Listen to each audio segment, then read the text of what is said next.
Hello everyone, स्वागत है बेटा आप सबका हमारे इस नए लेक्चर में कोऑर्डिनेट ज्योमेट्री के। और बेटा जैसा आपको याद होगा कि लास्ट लेक्चर में हमने बहुत सारे सवालों की प्रैक्टिस की थी और उसी कड़ी में अब हम आगे बढ़ेंगे। आज के लेक्चर में हमें बेटा पहले दो इंपॉर्टेंट कंसेप्ट्स पढ़ने। First concept is the concept of harmonic conjugate, जो आपके लिए नया है, और सेकंड है बेटा polar coordinate system. Although polar coordinate system मैंने आपको ट्रिग्नोमेट्री में कंपाउंड एंगल जो पढ़ाया है, लेकिन एक दफे और, क्योंकि इस चैप्टर के अंदर भी है, प्रॉपर ये कोऑर्डिनेट ज्योमेट्री ही चैप्टर है, तो पोलर कोऑर्डिनेट सिस्टम भी अपन एक बार अच्छे से देखेंगे। लेकिन आज के लेक्चर की शुरुआत करने के पहले मैं आपको बच्चों सबसे पहले ही बता दूं कि हमारे जितने भी स्टूडेंट्स अब तक टेलीग्राम के चैनल को आप बेटा ज्वाइन नहीं किए हैं, जल्द से जल्द आप हमारे टेलीग्राम चैनल को ज्वाइन करिए। उसे ज्वाइन करने से बेटा आपको दो एडवांटेज होंगे।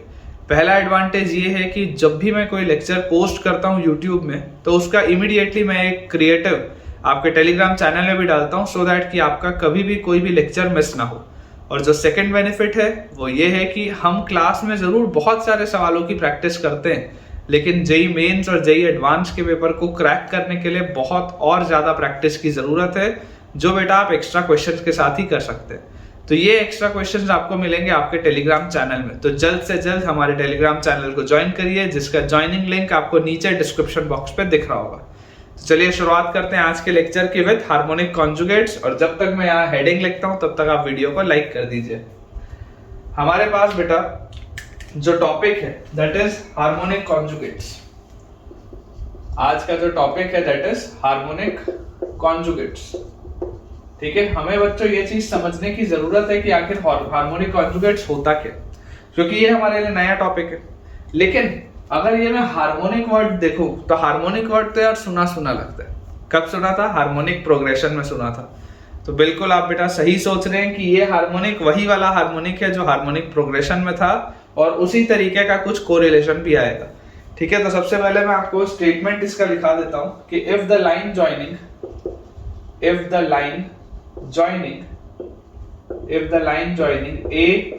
x1 y1, if the line joining a x1 y1 and b x2 y2 and b x2 y2 be divided internally and externally, be divided internally and externally, be divided internally and externally, internally and externally, say at the same ratio, say at the same ratio, say at the same ratio, internally और externally बच्चों ये same ratio में अगर divide हो रहे हैं, at the same ratio in points P and Q, in points P and Q, say at the same ratio in points P and Q, then P and Q are said to be, then P and Q are said to be, then P and Q are said to be harmonic conjugates of each other, are said to be harmonic conjugates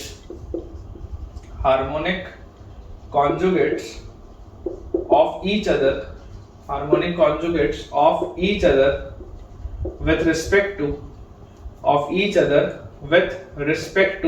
A and B।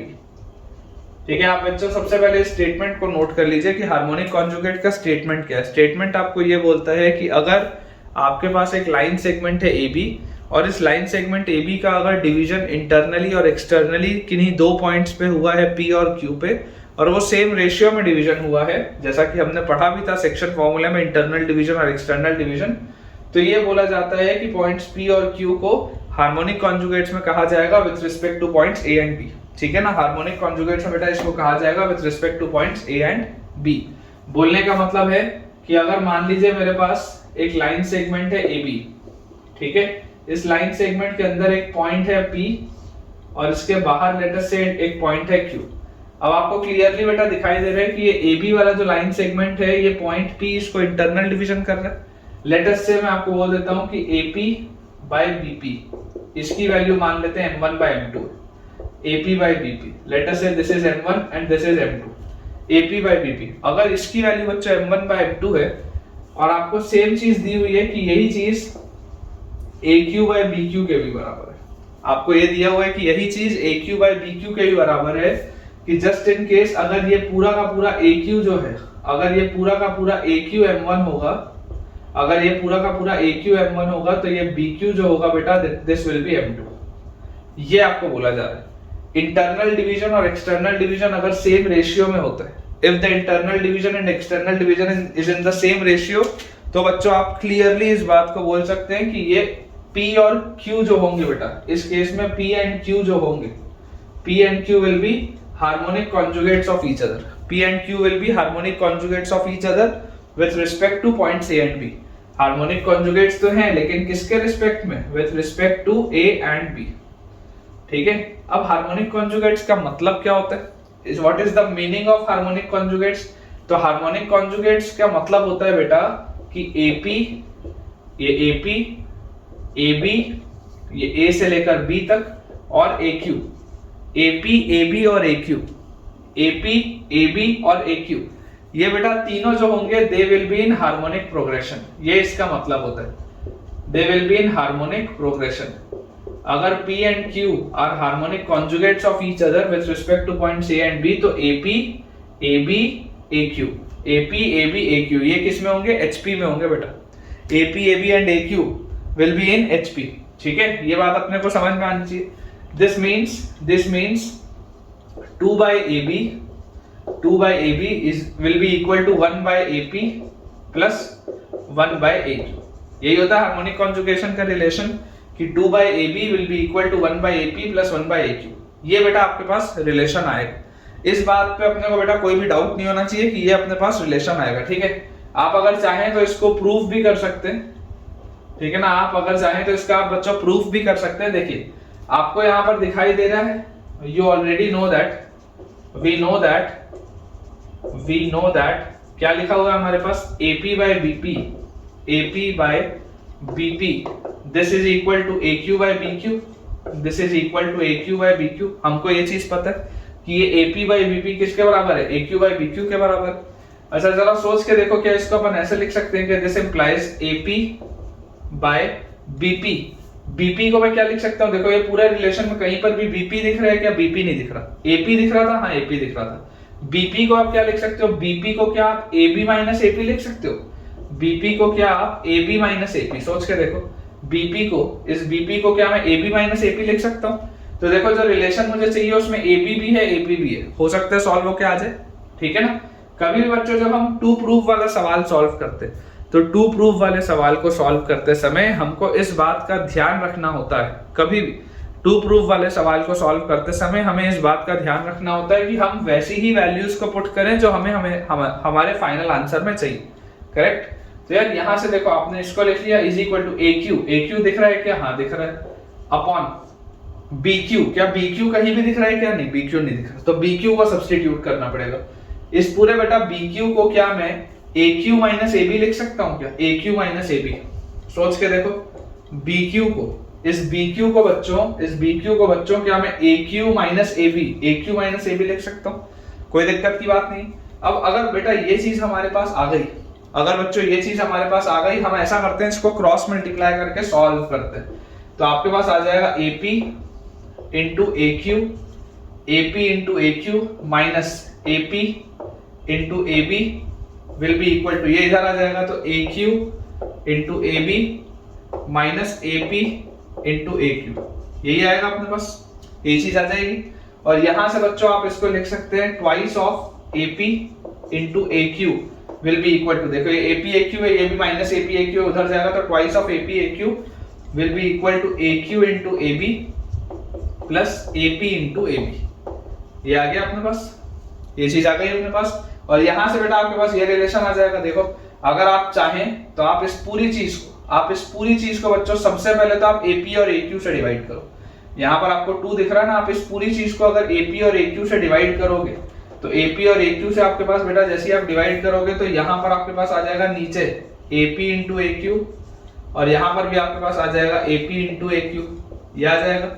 और ये वाली जो पूरी चीज थी बेटा, देखो इसमें से आपको क्या कॉमन दिख रहा है? AB कॉमन दिख रहा है, तो ये जो AB है इसको यहां से आप हटाओ, ये वाले भी AB को बेटा आप यहां से हटाओ, दोनों में से आप इस AB को कॉमन लो और इधर इसके नीचे ले आओ, AB को आप इसके नीचे ले आओ, तो देख लो आ गया क्या रिलेशन? ये AQ से AQ कटा, ये AP से AP कटा, यही अपने को लेके आना था क्या? देखो 2 by AB is equal to 1 by AP plus 1 by AQ, हो गया डायरेक्ट। ठीक है ना। इसका डेरिवेशन कहां से मैंने किया, यहां से किया। डेरिवेशन कैसे किया फर्क नहीं पड़ता। हार्मोनिक कॉन्जुगेट मतलब एपी, एबी, एक्यू, एचपी में होंगे, मुझे सिर्फ ये याद होना चाहिए। सवाल सॉल्व करने के लिए बेटा मुझे सिर्फ ये याद होना चाहिए कि ये एचपी में होते हैं, पहली बात। और दूसरी बात बेटा मुझे क्या पता होनी चाहिए, वो ये पता होनी चाहिए कि अगर आपको मान लीजिए कभी भी दिया जा रहा है कि 2 पॉइंट्स हार्मोनिक कॉन्जुगेट में हैं, कभी भी अगर इस तरीके का सवाल, क्योंकि आज के पूरे लेक्चर में बेटा मैं आपको बहुत सारे सवाल कराऊंगा, तो ऐसे सवाल आएंगे। कभी भी अगर आपके पास ये चीज आए कि दो हमारे पास कोई पर्टिकुलर पॉइंट्स हैं which are harmonic conjugates of each other with respect to some other 2 points, ठीक है। तो अगर आपने द मोमेंट आपने बेटा हार्मोनिक कॉन्जुगेट सुना, इसका मतलब आपको तुरंत ये बात क्लिक हो जानी चाहिए कि हार्मोनिक कॉन्जुगेट का मतलब ये है कि ये दोनों पॉइंट्स किन्हीं और दोनों पॉइंट्स को इंटरनली और एक्सटर्नली सेम रेशियो में डिवाइड कर रहे होंगे। अगर ये हार्मोनिक कॉन्जुगेट्स हैं तो ये दोनों पॉइंट्स किन्हीं और 2 पॉइंट्स को सेम रेशियो में इंटरनली और एक्सटर्नली डिवाइड कर रहे होंगे, ठीक है। ये चीज बच्चों अपने दिमाग में बिल्कुल अपने को फिट करके रखनी है। देखिए बेटा मैं आपको हार्मोनिक कॉन्जुगेट के 2 एग्जांपल्स देता हूं, ठीक है। एग्जांपल्स ऑफ हार्मोनिक कॉन्जुगेट्स, कहां कहां पे आपको हार्मोनिक कॉन्जुगेट्स मिलेंगे। Examples of harmonic conjugates, examples of harmonic conjugates. सबसे पहले तो बहुत आसान सा एग्जांपल है। सबसे बेटा जो पहला एग्जांपल है वो तो बहुत ही आसान सा एग्जांपल है। आप सबको ये बात पता है कि यार किसी भी ट्राइंगल के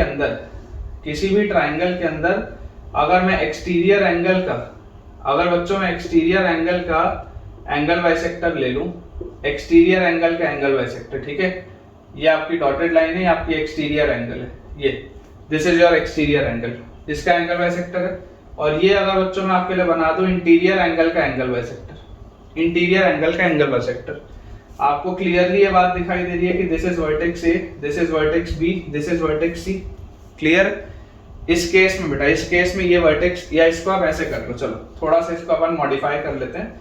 late us say this is vertex A, this is vertex B and इसको आप मान लो बच्चों वर्टेक्स सी, ठीक है क्या। आप ऐसे मान लो प्रोफाइल, कोई दिक्कत की बात नहीं है, आप इस तरीके की प्रोफाइल मान लो।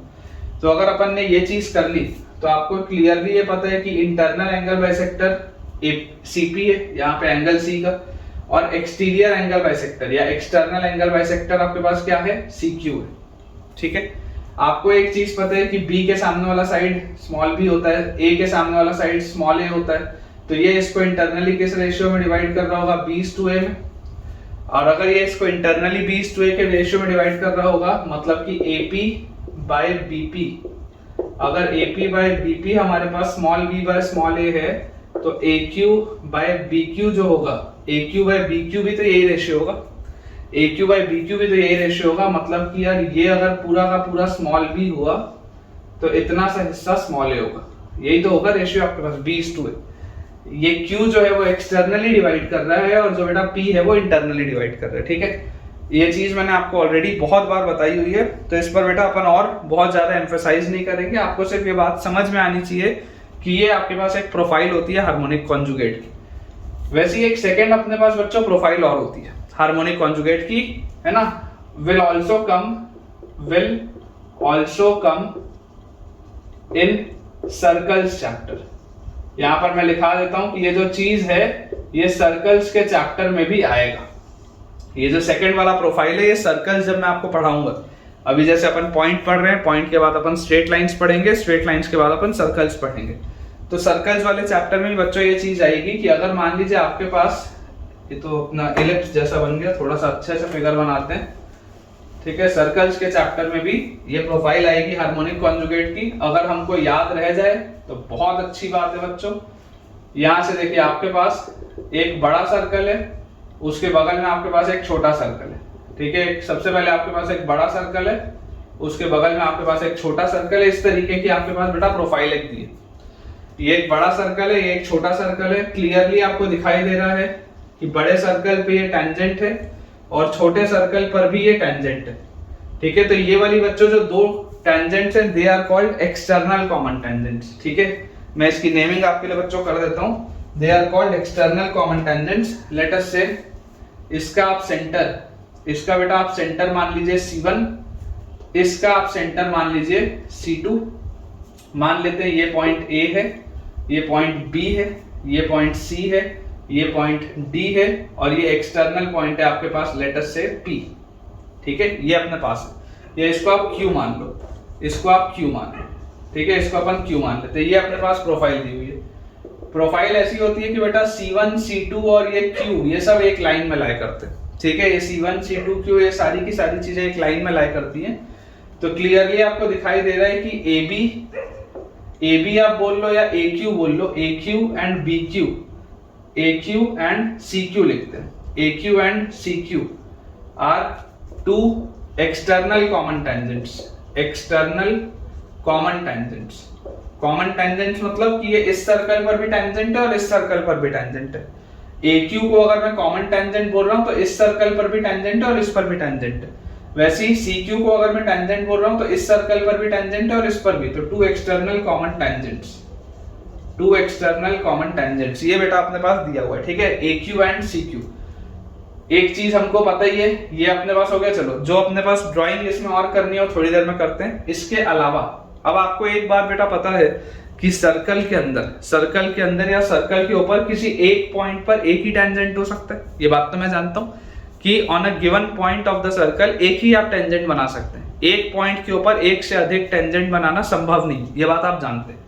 तो बच्चों मैं आपको ये बोलता हूं कि यार ये तो हमने जो दो टेंजेंट्स बनाई दे आर एक्सटर्नल टेंजेंट्स। अगर मैं इंटरनल टेंजेंट की बात करूं, ठीक है, इंटरनल टेंजेंट की, तो मैं इस तरीके का आपके लिए बेटा एक फिगर बना रहा हूं, इस तरीके का, ये ऐसा, इसको अपन यहाँ पर टच करते हैं, है ना। आपको हो सकता है बेटा बाहर कुत्तों के भौंकने की आवाज आ रही होगी, मुझे तो आ रही है, क्योंकि ये लेक्चर बेटा जो मैं रिकॉर्ड कर रहा हूँ ये काफी लेट नाइट को मैं रिकॉर्ड कर रहा हूँ, ठीक है, काफी लेट नाइट को ये बेटा मैं रिकॉर्ड कर रहा हूँ, क्योंकि आज मैं दिन भर थोड़ा बिजी था तो मैं कर नहीं पाया। तो अभी रात के 1:15 बज रहे, जिस समय ये रिकॉर्डिंग चल रही है, तो इस वजह से थोड़ा इग्नोर करेंगे बेटा अगर आपको कोई भी बाहर का डिस्टर्बेंस आ रहा होगा तो। खैर ये अपने पास एक टेंजेंट आ गया, ठीक है, दिस इज योर कौन सा टेंजेंट, इंटरनल कॉमन टेंजेंट, ठीक है। अभी इसकी भी अपन नेमिंग करेंगे। और ये आपके पास बच्चों एक टेंजेंट आ गया, ये this is also your internal common tangent. ये सब मैं आपको पढ़ाऊंगा जब हम सर्कल्स का चैप्टर पढ़ेंगे, तो ये सारी चीजें मैं आपको पढ़ाऊंगा, ठीक है। ये C1 है, ये C2 है, late us say this is your point P, ठीक है। तो आपकी इंटरनल कॉमन टेंजेंट्स की भी अपन नेमिंग कर देते हैं। ये ABCD हो गया था, late us say this is point E, this is point F, this is point G and this is point H, ठीक है। इसको बेटा अपन ये नेमिंग करते हैं। अब इस नेमिंग के बाद बेटा हमको देखो जो चीज समझनी है, समझने वाली बात क्या है कि यार ये A से C1 जो होगा ये इसके पे परपेंडिकुलर होगा, क्योंकि रेडियस और टेंजेंट पॉइंट ऑफ कांटेक्ट पर 90 डिग्री बनाते हैं। वैसे ही ये जो C1 से E होगा, C1 से E, ये C1 से E ये वाली पे टेंजेंट होगा, ये वाली टेंजेंट, ठीक है। उसके बाद अगर आप यहां से देखेंगे तो यार ये C1 से जो G होगा, ठीक है, ये जो C1 से आपके पास G पॉइंट आएगा ये भी इस पे टेंजेंट होगा इस तरीके से। ये जो आपके पास आएगा ये भी 90 डिग्री का एंगल बनाएगा। इस तरीके से बेटा आप ये पूरा फिगर बना सकते हैं ना। मैं इस साइड को नहीं बना रहा हूँ क्योंकि बहुत कॉम्प्लिकेटेड हो जाएगा, इस साइड को मैं नहीं बना रहा हूँ, बहुत कॉम्प्लिकेटेड हो जाएगा। लेकिन आप सिर्फ नेमिंग पर्पस के लिए मान के चलिए कि लेट अस से इसका रेडियस R1 है, इसका रेडियस आप R1 मान लो, और ये वाले का बच्चों जो रेडियस आएगा अपने पास ये 90 डिग्री होगा, तो इसका रेडियस आप R2 मान लो। ये फिगर देखो मैंने जितना साफ सुथरा बनाया आप भी उतना ही साफ सुथरा बनाइएगा।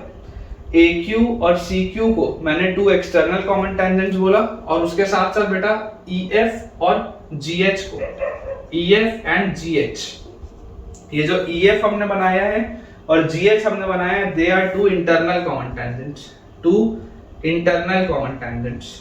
इसका मैं डेरिवेशन अभी नहीं कर रहा हूं, उस समय कर दूंगा, ठीक है। जब सर्कल्स अपन पढ़ेंगे तब इसका मैं डेरिवेशन कर दूंगा। टू इंटरनल कॉमन टेंजेंट्स, ठीक है, ये अपने पास बच्चों दिया हुआ। जो इसमें समझने वाली बात है, समझने वाली बात देखिए हमारे लिए ये है बेटा कि P and Q are harmonic conjugates of each other with respect to C1 and C2। इस प्रोफाइल में ये आता है, ठीक है। डेरिवेशन नहीं करेंगे क्योंकि ये सर्कल चैप्टर में ऑल टुगेदर आएगा ही। आपको अगर सिर्फ याद रखना हो तो फिलहाल के लिए आप याद रख सकते हैं कि इस प्रोफाइल में आपके पास ये चीज पता होनी चाहिए कि P और Q यहाँ पर हार्मोनिक कॉन्जुगेट्स होते हैं एक दूसरे के with respect to C1 and C2, ठीक है। जिसका मतलब क्या है, जिसका मतलब ये है बच्चों हमारे पास कि C1P upon C1P upon C2P, C1P upon C2P is equal to C1Q upon C2Q। और इसकी वैल्यू बेटा बहुत अच्छी होती है, इसका रेशियो का वैल्यू होता है R1/R2, ये अपने रेडियाई के रेशियो में होते हैं, इज इक्वल टू R1/R2। अगर आप में से बच्चा कोई चाहे तो सिमिलैरिटी ऑफ ट्राइंगल्स लगा के कर सकते हैं, ठीक है ना। सिमिलैरिटी ऑफ ट्राइंगल्स लगा के बेटा आप बहुत इजीली इसको कर सकते हो। देखो मैं आपको समझा देता हूं, अगर किसी को बहुत इच्छा हो तो घर पे आप खुद करके देखना, आपको कॉन्फिडेंस इंक्रीज होगा, ठीक है। आप इसको बेटा घर पे खुद से करके देखिएगा, आपका कॉन्फिडेंस इंक्रीज होगा। आपको अगर ये वाला रेशियो करना है C1P और C2P वाला या C1Q/C2Q वाला, तो आप सबसे पहले एक ट्राइंगल लेना AC1Q और एक आप ट्राइंगल लेना BC2Q। AC1Q और BC2Q इन दोनों को आप कर देना सिमिलर। और उसके बाद बच्चों आप ले लेना ये वाला ट्राइंगल C1EP और C2FP, C1EP और C2FP इन दोनों को भी आप सिमिलर कर देना, ये रेशियो आ जाएगा, ठीक है। मैंने बोला C1AQ और C2BQ, एक बार ये रेशियो लेना और एक बार ये वाला रेशियो लेना C1EP और C2FP, C1EP और C2FP, ठीक है। इसको बच्चों जैसे आप करेंगे तो आपके पास आ जाएगा, ठीक है। ये वाला रेशियो आपके पास आ जाएगा, मैं डिराइव नहीं कर रहा हूं, सर्कल्स में करेंगे। और जो आपको चीज पता होनी चाहिए कि C1P, C2 and Q, C1P, C2 and Q they are collinear, ठीक है। C1P, C2 एंड Q ये चारों पॉइंट्स क्या होते हैं, एक स्ट्रेट लाइन में लाई करते हैं हमेशा इस तरीके की प्रोफाइल, ये अपने को बेटा पता होना चाहिए।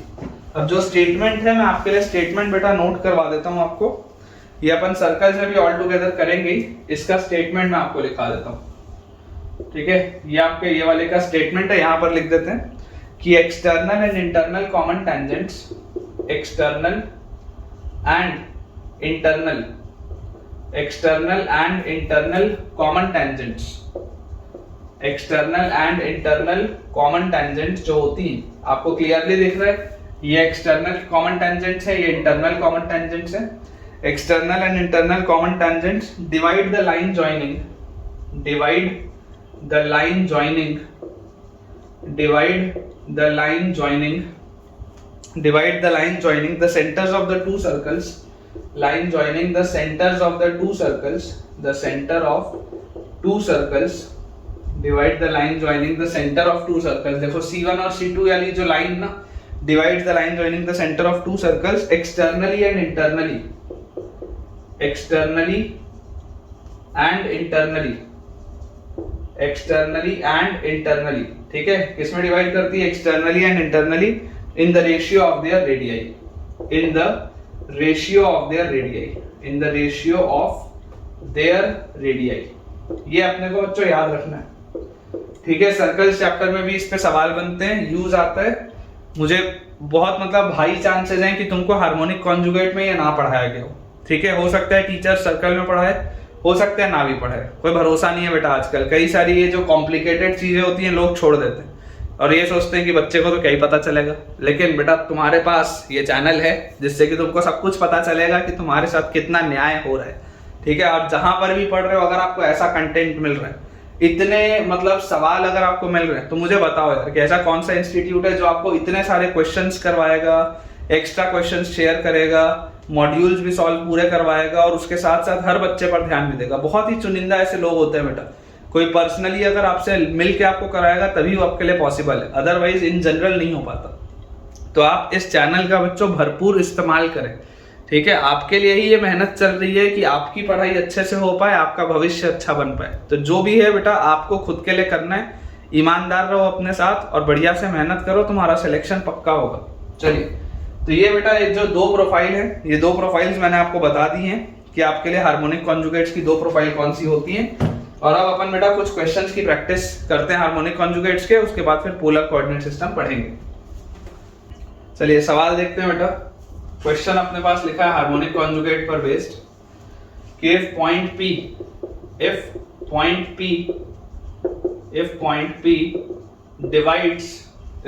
P divides the line joining, if point P divides the line joining A2, 3 and B -1, 4, A2, 3 and B -1,4 internally A 2,3 and B -1,4 internally in the ratio 3:2 in the ratio 3:2 ठीक है। अगर बेटा ये रेशियो आपके पास दिया हुआ है in the ratio 3:2, then find the harmonic conjugate of P, then find the harmonic conjugate of P। ठीक है, ये अपने पास बच्चों सवाल दिया हुआ है कि आपको P का हार्मोनिक कॉन्जुगेट बताना है अगर ये चीज हो रही है तो यार क्लियर सी बात है कि हार्मोनिक कॉन्जुगेट का बेसिक क्या है। हार्मोनिक कॉन्जुगेट का बेसिक ये है कि if this is an external point A B, यहाँ पर अंदर कोई पॉइंट P है और एक मान लीजिए एक पॉइंट है आपके पास Q, तो हमें यहाँ पर दिखाई देता है कि A के कोऑर्डिनेट्स हमको दिए हुए हैं 2,3, ठीक है। उसके बाद B के कोऑर्डिनेट्स हमको दिए हुए हैं -1,4। फिर बोला जा रहा है पॉइंट P क्या है हमको नहीं पता, लेकिन आपको बोला जा रहा है ये इसको इंटरनली डिवाइड कर रहे हैं इन द रेशियो 3:2। तो ये बात तो यार मैं 100% बोल सकता हूँ कि अगर ये 3:2 इंटरनली कर रहा होगा तो पॉइंट Q 3:2 एक्सटर्नली कर रहा होगा। ये बात तो हमको आती है समझ में। आपको बोला जा रहा है find the harmonic conjugate of P, तो P का हार्मोनिक कॉन्जुगेट मतलब आपको Q के कोऑर्डिनेट्स बताने। तो Q के कोऑर्डिनेट्स क्या आ जाएंगे बेटा, एक्सटर्नल डिवीजन अगर हो रहा होगा 3:2 के रेशियो में, तो आप लिखेंगे m1 into x2 minus m2 x1। याद करो एक्सटर्नल डिवीजन में -m2 x1, तो -m2 into x1 upon m1 minus m2 ये आ जाएगा, comma m1 into y2 minus m2 into y1 upon m1 minus m2। ठीक है क्या? तो यार यहाँ से देखिए आपके पास पॉइंट Q के बच्चों कोऑर्डिनेट्स क्या आ गए, -3 और -4।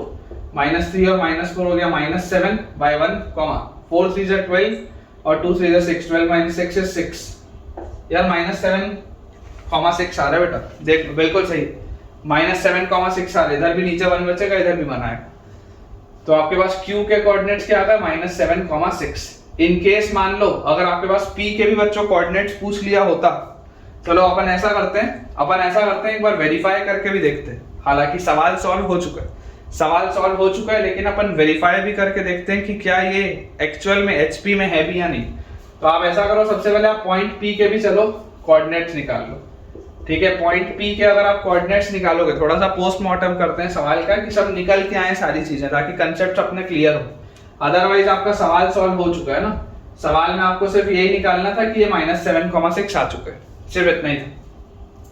अगर मैं पॉइंट P के भी कोऑर्डिनेट्स निकाल लूं, तो पॉइंट P के कोऑर्डिनेट्स आएंगे m1 x2 plus m2 x1, तो plus m2 x1 by m1 plus m2,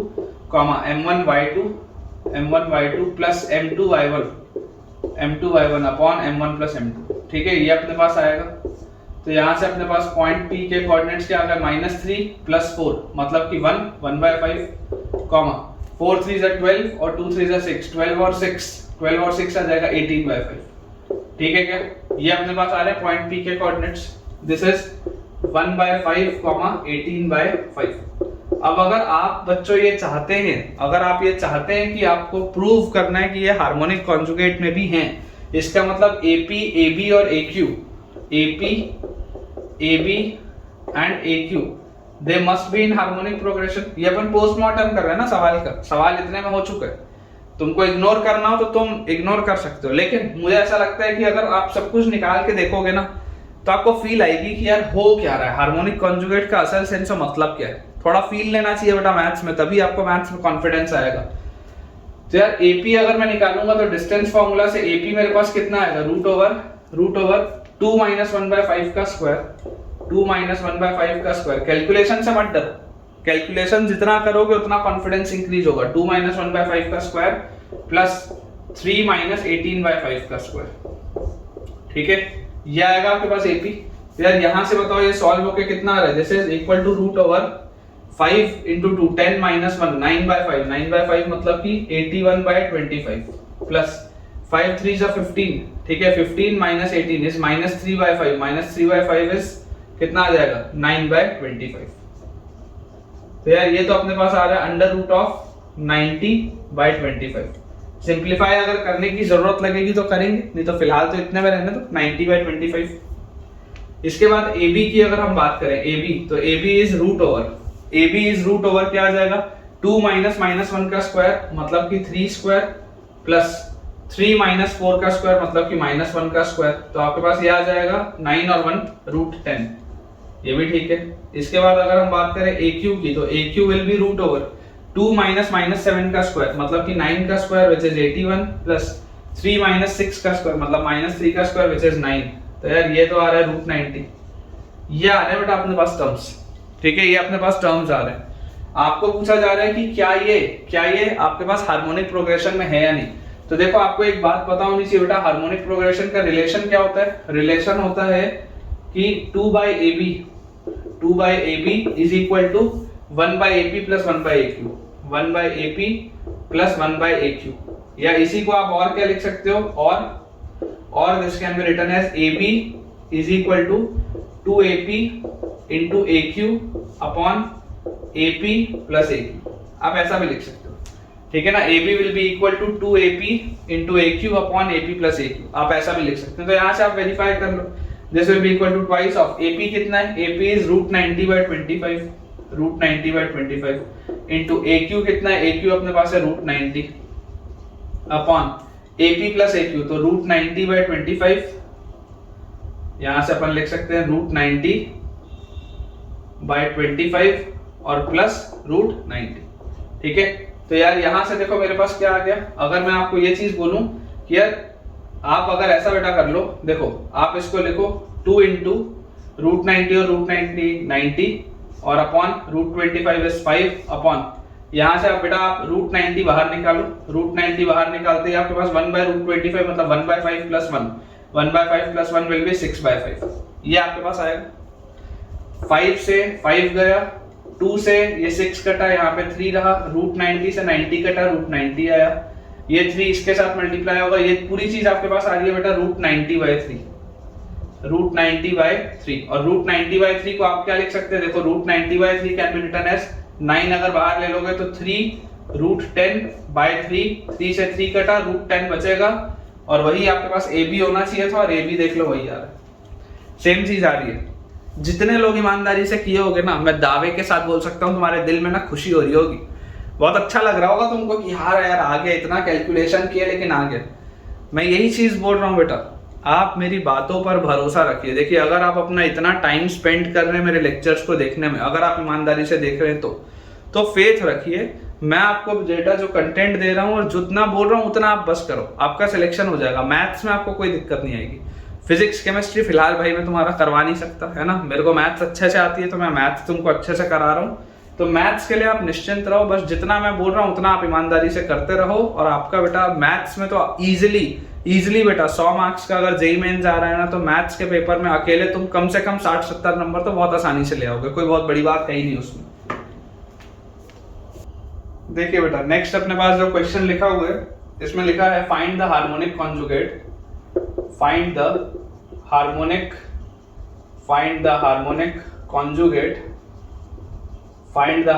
conjugate of point R के कोऑर्डिनेट्स बच्चों आपको दिए हुए 2,4 of point R which is 2,4 with respect to the points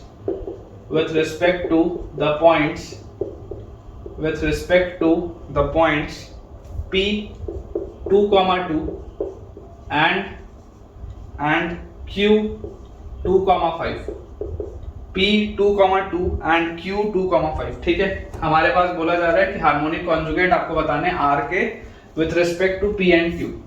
clearly बेटा देखो आपको एक चीज पता है, सबसे पहले ये बनाया करो, है ना, बच्चे बनाते नहीं है बेटा, ये सब बनाया करो, थोड़ा सा इसमें समझ में आता है।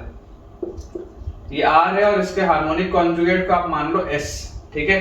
तो आपको बोला जा रहा है कि यार पॉइंट P का कोऑर्डिनेट आपके पास दिया हुआ है 2,2, उसके बाद पॉइंट R का बेटा कोऑर्डिनेट आपको दिया हुआ है 2,4, पॉइंट P हो गया, R हो गया, Q का कोऑर्डिनेट आपको दिया हुआ है 2,5। अब यार ये ओरल दिख रहा है मेरे को सवाल, तुमको पता है ये ओरल दिख रहा है, क्यों ओरल दिख रहा है? क्योंकि यार सब में देखो ये 2 का बेटा एक्स कोऑर्डिनेट सेम, मतलब आप चाहो तो बेटा ऑब्वियसली इसको आप बहुत अच्छे तरीके से सॉल्व कर सकते हो, लेकिन यार मुझे ये ओरल दिख रहा है। चलो एक बार ओरल पहले ट्राई करते हैं, पहले इसको ओरली अपन ट्राई करते हैं, उसके बाद ढंग से सॉल्व भी कर लेंगे, कोई दिक्कत नहीं। ओरली अगर बेटा मैं यहाँ पर देखूं तो देखो ये 2 तो सेम है सब में, यहाँ से 2 से 4 गए तो ये 2 यूनिट है, और यहाँ 4 से 5 गए तो 1 यूनिट है। देख लो ये 2 है ये 4 है, तो 2 से 4 पे ये 2 यूनिट है और 4 से 5 में 1 यूनिट है, मतलब ये तो 2:1 का रेशियो होगा, निकालने की जरूरत ही नहीं पड़ी। 2:1 का रेशियो होगा, निकालने की जरूरत ही नहीं पड़ी, बिल्कुल सही। तो अगर बच्चों ये 2:1 है, अगर R इसको इंटरनली 2:1 में डिवाइड कर रहा है, मतलब कि आपको दिया हुआ है PR/QR, ये आपने निकाल लिया, दिस इज 2:1 PR/QR। तो यार इसका मतलब this will be equal to PS/QS also, क्योंकि PS और QS भी किस रेशियो में होगा? 2:1 में ही होगा। तो अब मैं आपको बोलता हूं कि यार देखो ये 2 था ये 2 था ये 2 था, तो ऑब्वियसली इसका भी x कोऑर्डिनेट तो 2 ही होगा, क्योंकि सेम स्ट्रेट लाइन में लाई करने चाहिए, सेम स्ट्रेट लाइन में लाई करने चाहिए। इसका y कोऑर्डिनेट क्या होगा? What will be the y coordinate? तो आप देखो, आप यहां से 2 से आप बेटा आगे बढ़ रहे हो, ठीक है, आप यहाँ पर बेटा 2 से आगे बढ़ रहे हो, आप जरा सोच के मुझे बताइएगा कि यार आप कितना आगे बढ़े ताकि 2:1 का आपके पास रेशियो आ जाए। तो बेटा सोच के आप देखोगे ना तो आपको दिखेगा कि यार ये 8 होना चाहिए। थोड़ा सा आप दिमाग लगा के सोचोगे ना तो आपको लगेगा कि यार ये 8 होना चाहिए। क्यों 8 होना चाहिए? क्योंकि 2 से लेकर 8 तक, 2 से लेकर 8 तक कितने यूनिट्स हैं? 6 यूनिट्स। ये 2 से लेकर 8 तक कितने यूनिट्स हैं? 6 यूनिट्स। और 5 से 8 भी कितने यूनिट्स हैं? 3 यूनिट्स। तो देखो 6 और बाय 3, 6/3 मतलब कौन सा रेशियो आ गया? यही आ गया ना 2/1 का रेशियो। 2 से लेकर 8 तक 6 यूनिट, 5 से लेकर 8 तक 3 यूनिट, तो आगे अगेन 2:1 का रेशियो, उधर 6 यूनिट है तो 3 यूनिट, 2:1 का रेशियो। तो ये आंसर आपका आ चुका है, आपने बिना सॉल्व किए सिर्फ दिमाग लगा के ऑब्जर्वेशन से आंसर निकाल लिया। कोई दिक्कत नहीं है, चलो अब मैं आपके लिए अच्छे से इसको सॉल्व कर देता हूं।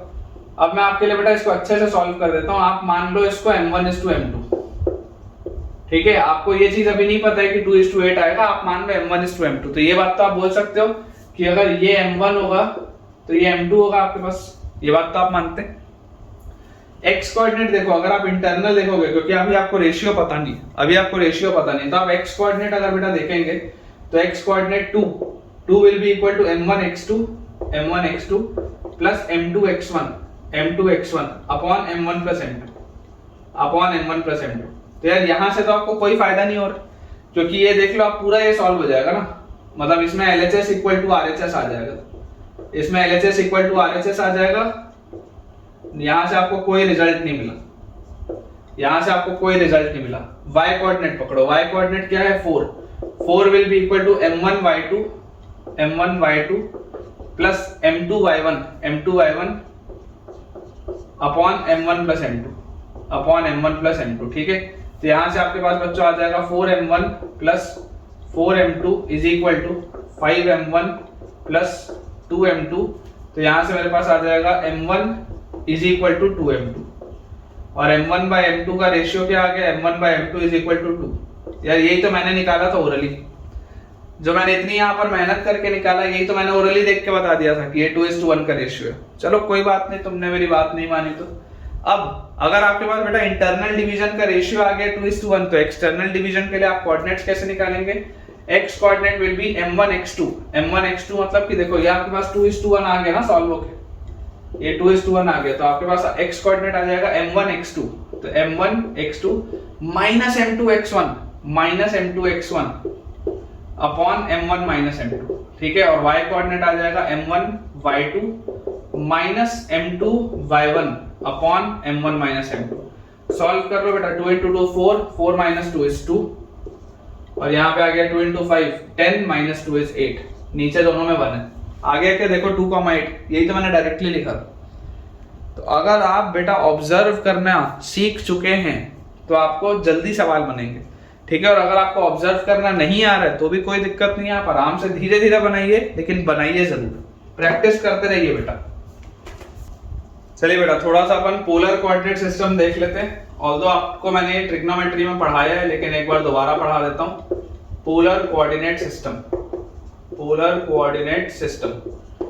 ठीक है। Polar coordinate system just like Cartesian system एक बहुत इंपॉर्टेंट बेटा सिस्टम है। कार्टेशियन सिस्टम में आप x, y में जाते हैं ताकि x कोऑर्डिनेट और y कोऑर्डिनेट आप लिख पाए, और polar coordinate system works on two variables that is r and theta.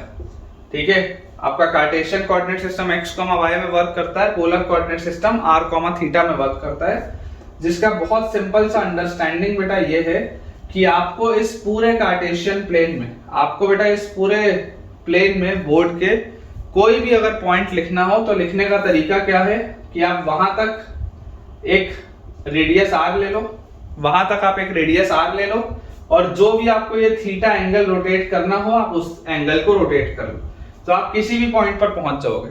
मतलब कोई अगर बच्चा मुझे बोलेगा इस पॉइंट को लिखो, तो मैं बोलूंगा यहाँ तक रेडियस r ले लो और इतना थीटा एंगल रोटेट कर लो। कोई बोलेगा ये वाला सर पॉइंट बोलो, तो मैं बोलूंगा यहाँ तक आप रेडियस r ले लो और इतना एंगल थीटा रोटेट कर दो। तो कोई भी बेटा पूरे प्लेन में पॉइंट को आप r, थीटा के टर्म्स में लिख सकते हैं बहुत आसानी से। ठीक है, और अगर आपने ट्रिग्नोमेट्री पढ़ी है तो यार ये चीज आपको आती ही होगी, है ना, ये चीज आपको आती ही होगी। अब अगर ये रेडियस r है, ये एंगल थीटा है, तो देखो कार्टेशियन प्लेन आपको क्या बोलता था, कार्टेशियन प्लेन आपको ये इस चीज को x बोलता था, कार्टेशियन प्लेन इस चीज को x बोलता था, और कार्टेशियन प्लेन इस चीज को क्या बोलता था, y बोलता था।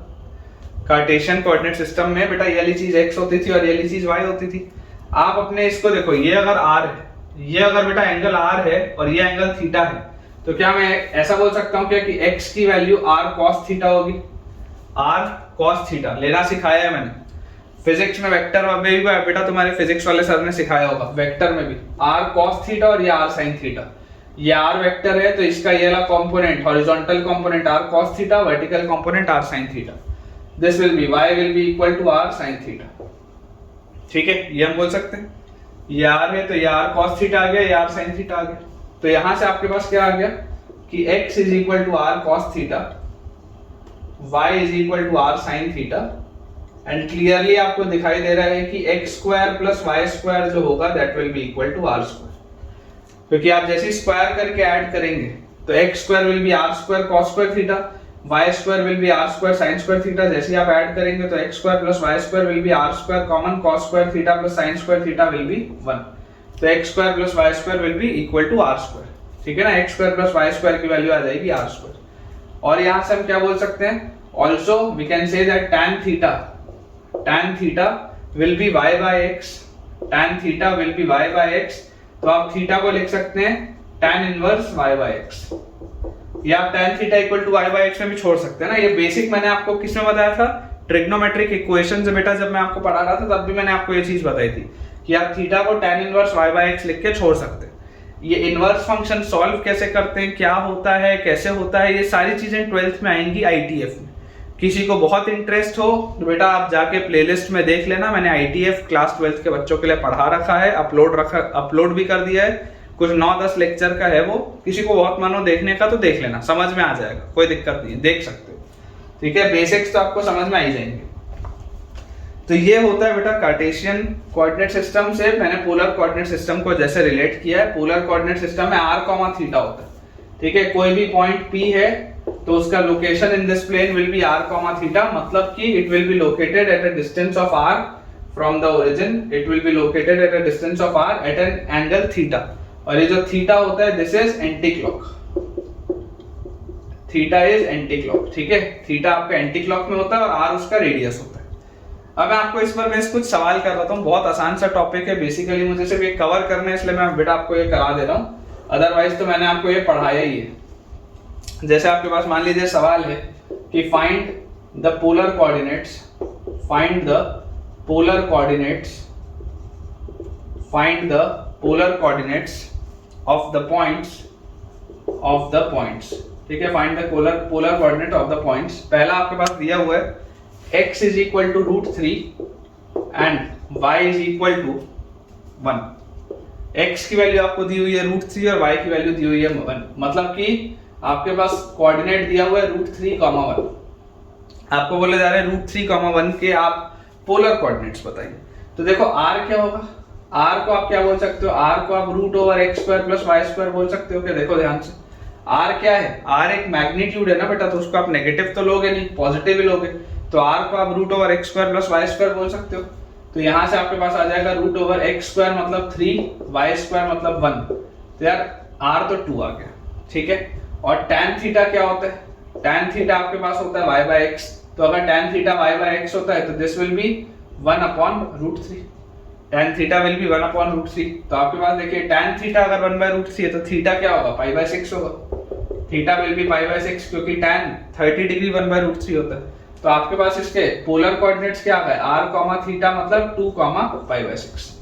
r, थीटा मतलब कि आपके पास आंसर बच्चों आ जाएगा 2, π/6। क्लियर?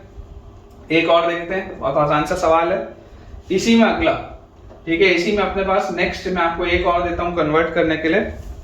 ये तो एकदम ही बेकार है यार, x = 1 और y = 1, एकदम ही बेकार लिख दिया ये तो। x = 1 और y = 1 क्या आ जाएगा? r will be equal to √x² plus y², मतलब कि √2 आ गया r।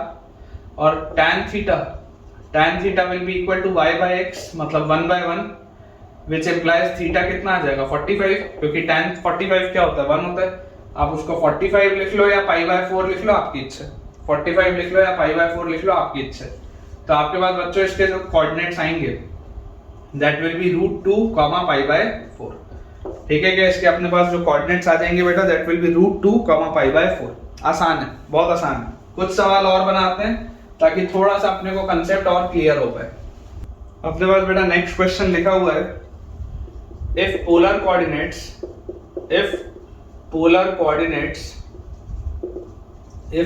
coordinates of any points are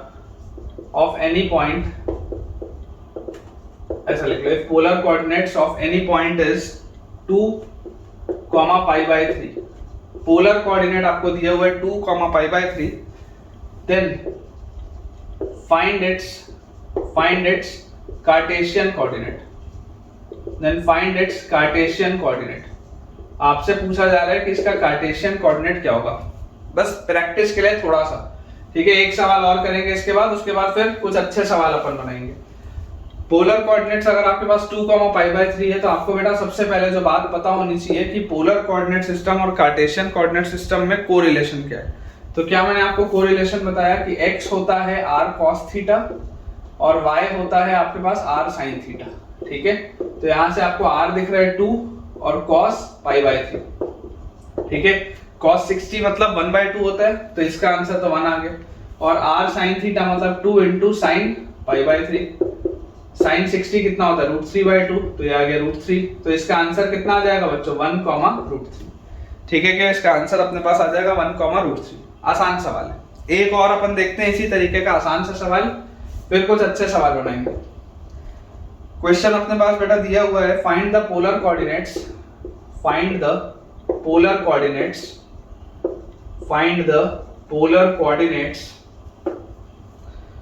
of the point having Cartesian coordinate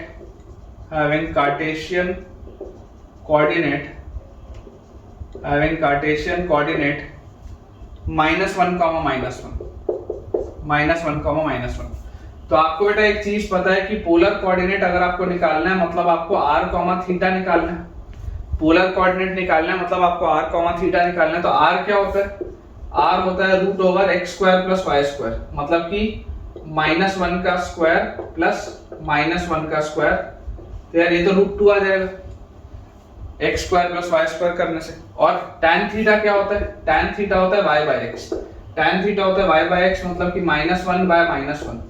tan theta होता है y/x मतलब कि -1/-1। तो यार यहाँ से आपके पास थीटा कितना आ गया? 45 डिग्री।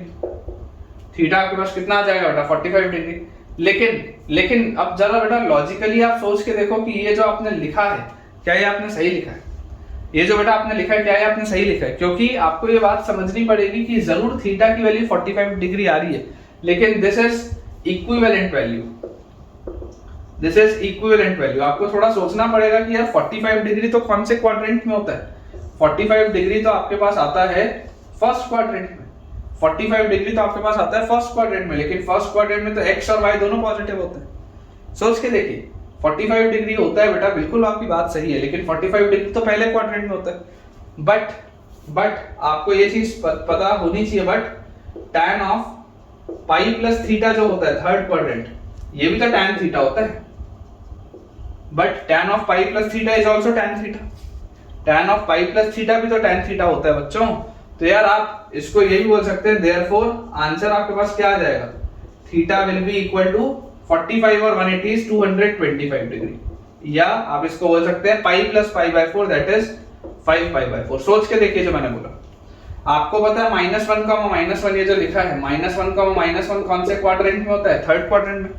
-1 कौन से क्वाड्रेंट में होता है, थर्ड क्वाड्रेंट में। जरूर हमको पता है कि tan थीटा की वैल्यू y बाय x होती है, बात बिल्कुल आपकी सही है, लेकिन आपको दिख रहा है ना कि यार y बाय x तो 45 डिग्री आंसर दे रहा है, 45 डिग्री तो आंसर हो ही नहीं सकता। इसका मतलब क्या होगा, इसका मतलब आपको थर्ड क्वाड्रेंट में जाना पड़ेगा, क्योंकि tan दो क्वाड्रेंट से पॉजिटिव होता है, एक होता है पहला क्वाड्रेंट, एक होता है तीसरा क्वाड्रेंट। तो अगर पहले क्वाड्रेंट वाला आंसर आपको दिख रहा है कि गलत आंसर आ रहा है, इसका मतलब आपको थर्ड क्वाड्रेंट में एंटर करना पड़ेगा। तो आपके पास जो पोलर कोऑर्डिनेट्स आएंगे बच्चों, that will B √2, 5 pi by 4। ठीक है, आपका फाइनल आंसर बेटा जो आएगा that will B √2, 5 pi by 4। ये आपके पास फाइनल आंसर आना चाहिए। चलिए अब बेटा कुछ बेहतर अपन सवाल देखते हैं। पोलर कोऑर्डिनेट सिस्टम को समझने के लिए हमने कुछ 4-5 सवाल देख लिए, कुछ अच्छे सवाल अपन प्रैक्टिस करते हैं। बेटा अपना नेक्स्ट क्वेश्चन करने के पहले मैं आपको एक चीज बता दूं कि आज के लेक्चर के बाद अगला बेटा जो अपना कल का लेक्चर होगा उसमें मैं आपको डिटर्मिनेंट्स पढ़ाऊंगा। ठीक है, अगले लेक्चर में मैं आपको डिटर्मिनेंट्स पढ़ाऊंगा। अगला जो पूरा लेक्चर होगा, भले वो 1.5 घंटे का हो, भले वो 2 घंटे का हो, लेकिन that will be on the basics of determinants, basics of determinants. ठीक है, हालांकि ये डिटर्मिनेंट्स चैप्टर होता क्लास 12th में, बट अपने को बेटा जो स्ट्रेट लाइंस में और कोऑर्डिनेट ज्योमेट्री में अपने को ये एरिया ऑफ ट्राइंगल और ये सब के जो रिजल्ट्स देखने हैं ना, इसके लिए डिटर्मिनेंट फॉर्म पता होना बहुत जरूरी होता है। इसलिए मैं आपको कम से कम 20% जो डिटर्मिनेंट्स है, 20% डिटर्मिनेंट्स वो मैं आपको पढ़ा दूंगा अगले लेक्चर में।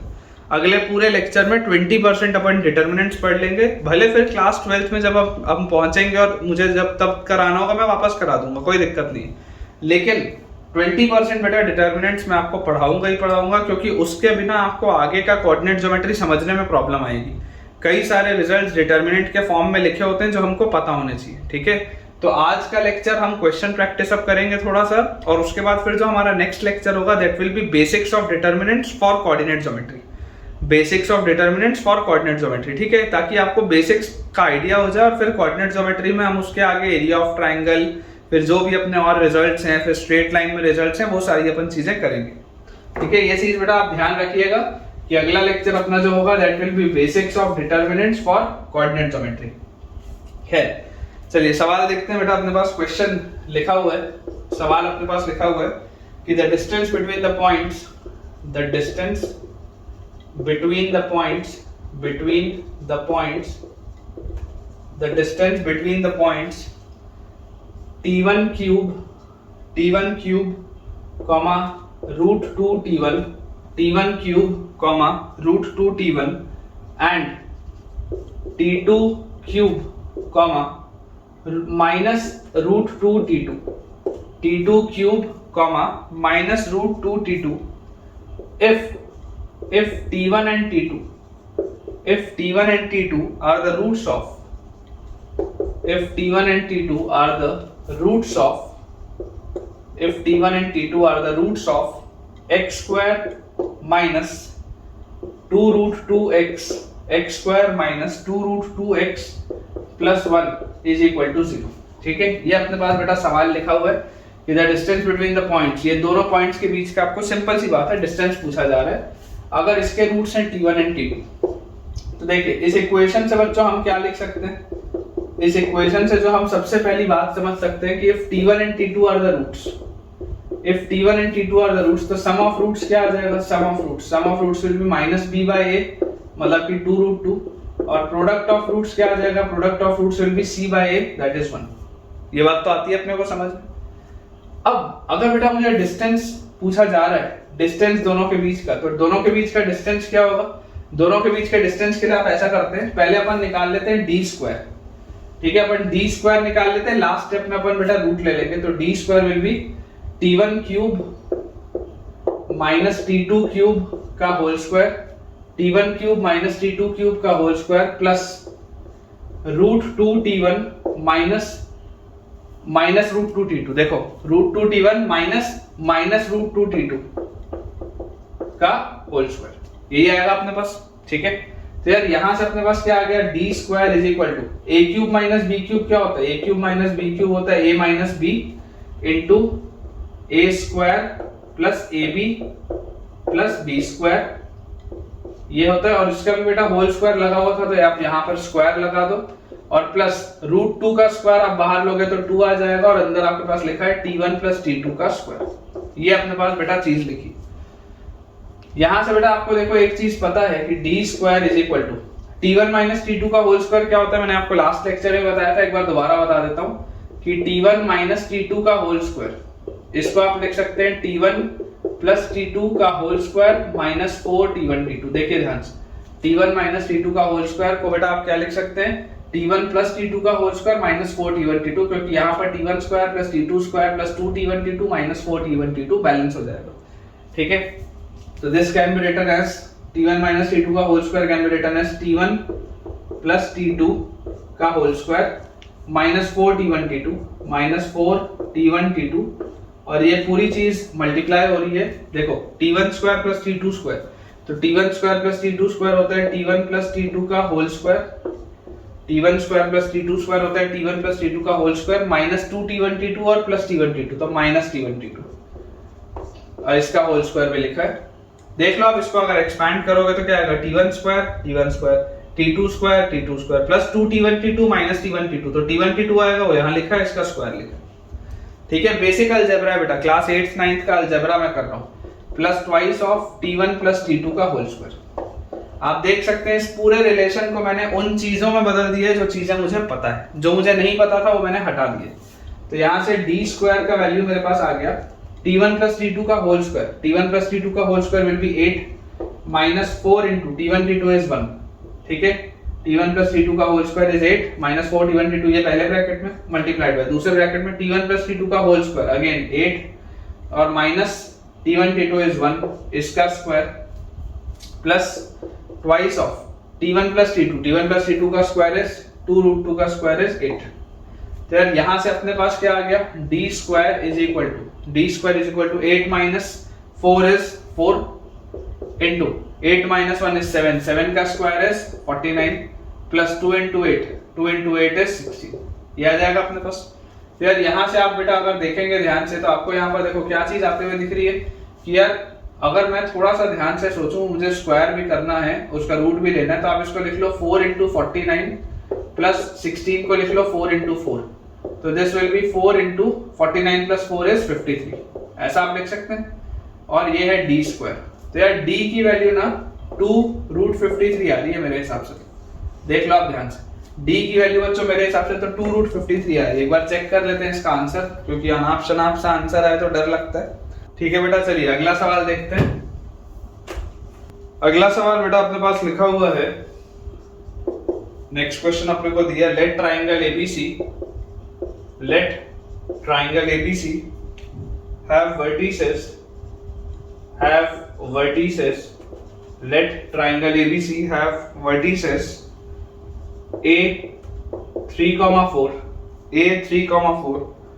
B 4,6, B का बेटा वर्टेक्स आपको दिया हुआ है 4,6 एंड C ये अपने पास दिया हुआ है -1,6 एंड C -1,6। क्वेश्चन है find the distance between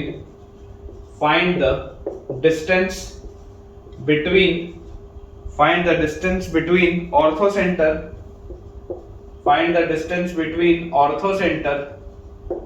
of triangle ABC, find the distance between orthocenter of triangle ABC and the origin, ये अपने पास बच्चों सवाल दिया है। ठीक है, आपको बोला जा रहा है कि ट्राइंगल एबीसी के वर्टिसेस आपके पास है, आपको ऑर्थो सेंटर और ओरिजिन के बीच का डिस्टेंस बताना है। अब देखिए मैंने आपको बच्चों पहले ही बताया कि कभी भी ऑर्थो सेंटर अगर पूछा जाए या कोई भी आपके पास पॉइंट पूछा जाए, आप सबसे पहले ट्राइंगल देखिए कि क्या ये ट्राइंगल के बारे में कोई खास बात है या नहीं, क्या इस ट्राइंगल के बारे में कोई भी ऐसी चीज है जिसके ये सवाल आसान हो जाए। हो सकता है डिस्टेंस फॉर्मूला लगाने के बाद मेरे पास ये इक्विलेटरल ट्राइंगल आ जाए, हो सकता है ये मेरे पास बेटा आपके पास राइट एंगल ट्राइंगल आ जाए, हो सकता है आइसोसेलेस आ जाए, तो देखना चाहिए। तो सबसे पहले हम डिस्टेंस ए बी निकालते हैं। तो डिस्टेंस ए बी आ जाएगा रूट ओवर 3 माइनस 4 का स्क्वायर प्लस 4 माइनस 6 का स्क्वायर। ठीक है, ये आ जाएगा। तो this is root over 3 minus 4 का स्क्वायर इज 1 और 4 माइनस 6 का स्क्वायर हमारे पास आ जाएगा 4। तो यार ये तो आ गया रूट 5। ठीक है, BC निकालते हैं। तो BC will be root over 4 minus minus 1 का स्क्वायर प्लस 6 माइनस 6 का स्क्वायर। तो यार ये तो 4 माइनस 1 5 का स्क्वायर क्या होता है? ये तो 5 होता है। तो ये तो अपने पास 5 लिखा हुआ। और इसके बाद AC, तो AC will be root over 3 minus minus 1 का स्क्वायर प्लस 4 माइनस 6 का स्क्वायर। 4 माइनस 6 का स्क्वायर ये अपने पास लिखा है। तो ये अपने पास बच्चों सॉल्व होके आ जाएगा अंडर रूट ऑफ 3 प्लस 1 4 का स्क्वायर 16 और माइनस 2 का स्क्वायर 4। यार ये तो रूट 20 लिखा है। क्लियरली आप देख सकते हैं कि यार ये एक राइट एंगल ट्राइंगल है, बिकॉज AB का स्क्वायर प्लस AC का square is equal to BC का स्क्वायर। आप देख सकते हैं AB का स्क्वायर 5, AC का स्क्वायर 20 और इसका बेटा स्क्वायर BC का स्क्वायर आ जाएगा 25। तो पाइथागोरस थ्योरम हो रहा है, राइट एंगल ट्राइंगल होगा। तो therefore triangle ABC is right triangle. और जैसे ये राइट ट्राइंगल आपके पास बना, इसका मतलब देखो सबसे जो आपके पास लॉन्गेस्ट साइड है, लॉन्गेस्ट साइड कौन सा है? BC is your longest side. मतलब ये B होगा, ये C होगा एंड दिस इज A। तो ऑर्थो सेंटर कहां पर होगा? ऑर्थो सेंटर मतलब 100% आपके पास वर्टेक्स A पे होगा। तो अगर ऑर्थो सेंटर बच्चों वर्टेक्स आपके पास A पे होगा, तो आप A का कोऑर्डिनेट लिखो या ऑर्थो सेंटर बोलो। आप उसको A बोलो या ऑर्थो सेंटर बोलो, दैट विल बी 3,4। ठीक है क्या? आप A इसको बोलो या ऑर्थो सेंटर बोलो, 3,4 आएगा। पूछा जा रहा है distance between orthocentre and origin. तो डिस्टेंस मतलब OH जो आ जाएगा, OH will be root over 3 minus 0 का स्क्वायर प्लस 4 माइनस 0 का square. Answer will be 5। Check कर लीजिए बेटा, 5 आएगा आपके पास आंसर। ठीक है क्या? 5 आ जाएगा। बिल्कुल सही है बेटा। ठीक है, बिल्कुल सही। तो आसान से सवाल है, लेकिन मुझे पूरी उम्मीद है कि अब आपका कॉन्फिडेंस थोड़ा सा इंक्रीज हो रहा होगा। नेक्स्ट क्वेश्चन बच्चों दिया हुआ है, अ पार्टिकल बिगिंस एट, थोड़ा सा लंबा सवाल है। A particle begins at the origin and moves successfully in the following manner, and moves successively in the following manner, and moves successively in the following manner। किस manner में move करता है? 1 unit to the right, comma, half unit up, comma, 1/4 unit to the left, 1/4 unit to the left, comma, 1/8 unit down, 1/8 unit down। उसके बाद हमारे पास लिखा हुआ है 1/16 unit to the right, 1/16 unit to the right।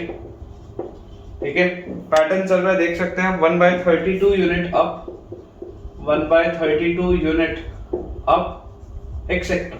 अभी मैं आपके लिए फिगर भी बनाता हूं, उससे आपको बेटर क्लैरिटी आएगी। ठीक है, तो आपके पास लिखा जा रहा है द लेंथ ऑफ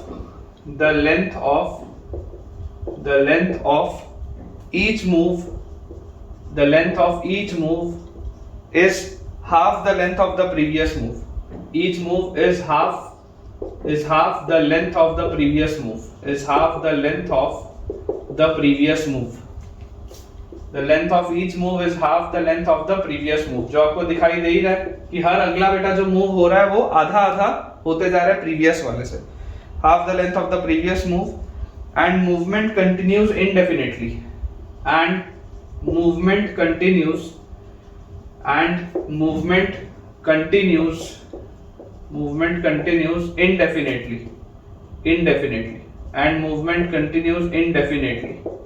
मतलब ये मूवमेंट चलती ही जाएगी, रुकेगी नहीं। ठीक है, the coordinates of the point, find the coordinates of the point, find the coordinates of the point to which the movement converges, of the point to which the movement, find the coordinates of the point to which the movement converges। ठीक है, इस सवाल को बेटा मुझे आपको explain भी करना पड़ेगा, पहले मैं आपके लिए फिगर इसमें बना देता हूं। कुछ इस तरीके का बेटा आपके पास ये कार्टेशियन प्लेन दिया हुआ है, ठीक है। इस कार्टेशियन प्लेन में इमेजिन करते हैं कि ओरिजिन से आपका ये पार्टिकल स्टार्ट हुआ, तो ओरिजिन से बेटा ये 1 यूनिट सबसे पहले यहां तक आया 1 यूनिट, फिर 1 यूनिट से ये ऊपर गया, ठीक है। क्या लिखा हुआ है देखो, 1 यूनिट टू द राइट, सबसे पहले यहां से ये 1 यूनिट राइट गया, ठीक है। 1 यूनिट राइट में जाने के बाद हाफ यूनिट ये ऊपर गया, यहां पर आप मान लो यहां तक ये हाफ यूनिट ऊपर आ गया। उसके बाद 1/4 unit to the left, left में 1/4 गया, तो this is 1/4 unit to the left. फिर 1/8 unit to the down side, यहां से और फिर नीचे आया 1/8 यूनिट, ठीक है। 1/8 यूनिट नीचे आया, फिर इस तरीके से राइट में गया 1/8 के बाद 1/16 यूनिट टू द राइट, फिर 1/16 यूनिट टू द राइट के बाद फिर वो ऊपर गया 1/32 यूनिट अप।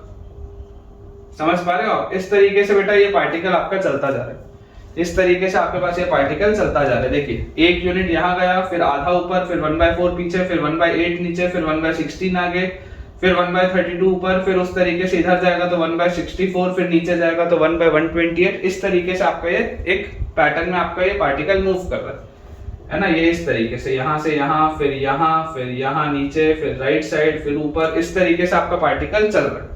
और बोला जा रहा है the length of the each move is half the length of the previous move, मतलब हर अगला कदम पिछले वाले का आधा होगा। यहाँ 1 था तो यहाँ आधा हुआ, आधे का आधा 1/4 हुआ, उसका आधा 1/8 हुआ, फिर उसका आधा 1/16 हुआ, इस तरीके से हाफ चलेगा। फिर बोला जा रहा है the length of each move is half of the previous move and movement continues indefinitely. ये मूवमेंट चलते रहेगी, मूवमेंट कंटिन्यूज इनडेफिनिटली मतलब ये इनफाइनाइट तक, मतलब चलता ही रहेगा, चलता ही रहेगा, ठीक है। तो बोला जा रहा है find the coordinates of the point two which the movement converges. तो फाइनली वो पूरी चीज कन्वर्ज होके किस पॉइंट पे आएगी, क्योंकि एक समय के बाद, समझने की आप बेटा कोशिश करिए, एक समय के बाद बहुत ही माइन्यूट मूवमेंट हो रहा होगा जो मोर और लेस फर्क भी नहीं पड़ता, बहुत ही माइन्यूट मूवमेंट हो रहा होगा जो मोर और लेस फर्क ही नहीं पड़ता। तो आपको फाइनली पूछा जा रहा है कि कौन से कोऑर्डिनेट्स पे आके वो रुकेगा। बेसिकली बच्चों मैं आपको ये बोल सकता हूँ कि ये जो सवाल आपके पास दिया हुआ है, this is a question of, इसमें जो कंसेप्ट यूज होगा, इसमें बच्चों कंसेप्ट यूज होगा वो सबसे पहले कोऑर्डिनेट ज्योमेट्री का तो होगा ही होगा, कोऑर्डिनेट ज्योमेट्री का तो होगा ही होगा, लेकिन इसमें बेटा इनफाइनाइट ज्योमेट्रिक प्रोग्रेशन का भी होगा। इनफाइनाइट ज्योमेट्रिक प्रोग्रेशन जो आपने किस में पढ़ा है, जो आपने बेटा सीक्वेंस एंड सीरीज में पढ़ा है, ये दोनों चैप्टर्स के कंसेप्ट इसमें यूज हो रहे हैं। देखिए ध्यान से, अगर मैं एक्स कोऑर्डिनेट की बात करूं, सबसे पहले बच्चों अगर हम चर्चा करें एक्स कोऑर्डिनेट की, तो आपको दिखाई दे रहा है एक्स कोऑर्डिनेट सबसे पहले क्या आ रहा है, एक्स कोऑर्डिनेट आपके पास आ जाएगा 1, राइट साइड में 1, उसके बाद -1/4, ठीक है ना। वो यहां से देखो शुरुआत अगर किया तो पहले 1 तक आया, फिर 1 से 1/4 पीछे गया। अगर मैं सिर्फ एक्स कोऑर्डिनेट की बात कर रहा हूं, अभी वाई की बात नहीं कर रहा, 1/4 पीछे गया, फिर आगे कितना आया, -1/4 के बाद +1/16 आगे आया, +1/16 आगे आया। उसके बाद देखो यहाँ 1/32 ऊपर गया, फिर पीछे कितना गया होगा, -1/64, तो -1/64 पीछे गया होगा। ये आपके पास एक सीरीज लिखी हुई है, देख लो आप ध्यान से, ये एक geometric progression and this is continuing till infinity. ये एक ज्योमेट्रिक प्रोग्रेशन है and this is continuing till infinity.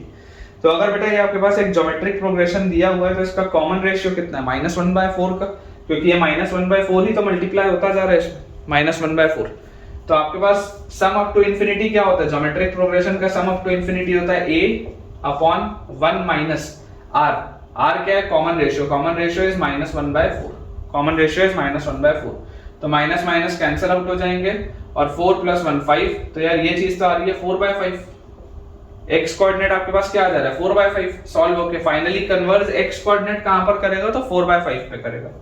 इसके बाद अब हम देखते हैं y कोऑर्डिनेट की बात, ठीक है। y कोऑर्डिनेट अपन देखते हैं। तो y कोऑर्डिनेट अगर मैं बच्चों समझने की कोशिश करूं तो मुझे दिखाई दे रही है, सबसे पहले तो हाफ ऊपर जाता है, हाफ ऊपर जाने के बाद 1/8 नीचे आता है, 1/8 नीचे आने के बाद फिर 1/32 ऊपर जाता है। तो यहां पर भी आप देख सकते हैं कि यहां पर फर्स्ट टर्म हाफ है, लेकिन यहां पर कॉमन रेशियो अगेन वही है -1/4, उसी पैटर्न में आप आगे चल रहे हैं। तो यहाँ पर बेटा सम अप टू इंफिनिटी क्या होगा, a upon 1 minus common ratio is -1/4, तो ये आ जाएगा 1 + 1/4। तो आपके पास आ गया हाफ डिवाइडेड बाय 4 + 1 इज 5/4, 2 से 4 कटेगा 2, तो यार ये आपके पास आ रहा है 2/5। y कोऑर्डिनेट आपके पास आ रहा है 2/5, मतलब कि फाइनली बच्चों ये कन्वर्ट जहां पर भी करेगा उसके जो कोऑर्डिनेट्स होंगे दैट विल बी 4/5, 2/5। आप ये बोल सकते हैं कि फाइनली बेटा ये 4/5, 2/5 पर कन्वर्ज करेगा, और उसके बाद बेटा इससे कोई फर्क नहीं पड़ेगा, है ना। उसके बाद भी अगर आप मान लो आगे चलते भी जाओगे तो वो इतना छोटा हो चुका होगा, इतना छोटा हो चुका होगा कि उससे फर्क ही नहीं पड़ेगा कि कहां कहां मूव किया। तो फाइनली वो कन्वर्ज होके आ जाएगा, जो कोऑर्डिनेट आपके पास दैट विल बी 4/5, 2/5। ठीक है, 4/5, 2/5। तो ये मेरे हिसाब से एक अच्छा सवाल है। आप इसमें बच्चों स्टार लगा सकते हैं, क्योंकि इस तरीके का सवाल हमने फर्स्ट टाइम आज किया। तो ये अच्छा सवाल है, स्टार लगा लीजिए और मुझे बताइए कमेंट्स में कि आपको ये सवाल कैसा लगा। नेक्स्ट अपने पास बच्चों क्वेश्चन लिखा हुआ है, harmonic conjugate of the points, harmonic conjugate of the point, harmonic conjugate of the point C 5,1, harmonic conjugate of the point C 5,1 with respect to the point 5,1 का with respect to the point A 2,10 and B 6,-2 and B 6,-2। ठीक है, हमको harmonic conjugate बच्चों बताना है। किसका harmonic conjugate बताना है? 5,1 का with respect to 2,10 and 6,-2। Harmonic conjugate में आपको मैंने थ्योरी ऑलरेडी बेटा बताई हुई है। थ्योरी क्या है? थ्योरी बहुत सिंपल सी है कि if this is some point A, this is some point B और इसके बीच में कोई एक पॉइंट है C, और इसका हार्मोनिक कॉन्जुगेट अगर होगा C का हार्मोनिक कॉन्जुगेट होगा D। तो कंसेप्ट ये होता है कि AB को जिस रेशियो में C इंटरनली डिवाइड करेगा उसी रेशियो में AB को D एक्सटर्नली डिवाइड करेगा। मतलब कि AC/BC जो होगा, जो भी M1:M2 होगा, यही सेम रेशियो AD/BD भी होगा। ठीक है क्या? यही सेम रेशियो AD/BD भी हमारे पास आएगा। अब A कोऑर्डिनेट अपने पास आ जाता है 2,10, B कोऑर्डिनेट अपने पास आ जाता है, A कोऑर्डिनेट आ जाता है 2,10, B कोऑर्डिनेट अपने पास आ जाता है 6,-2। ठीक है, A is 2,10, B is 6,-2। Coordinate C बच्चों हमारे पास आ जाएगा 5,1, कोऑर्डिनेट C is 5,1, और यहां से मुझे पूछा जा रहा है इसका हार्मोनिक कॉन्जुगेट। तो सबसे पहले बच्चों मुझे M1:M2 निकालने की जरूरत है। सबसे पहले जो मुझे जिस चीज की जरूरत है दैट इज M1/M2। तो देखिए, अगर हम यहाँ पर बात करें M1/M2 निकालने की, तो इसको आप M1 मान लो, इसको M2 मान लो, तो 5 की वैल्यू किसके बराबर होगी? X कोऑर्डिनेट अगर हम देखेंगे तो that will be M1x2 plus M2x1 upon M1+M2।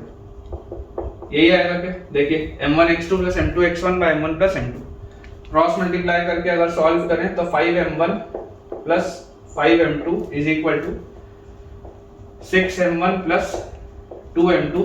तो यहां से हमारे पास आ जाएगा M1 is equal to 3M2, या हम बोल सकते हैं that M1/M2 will be equal to 3।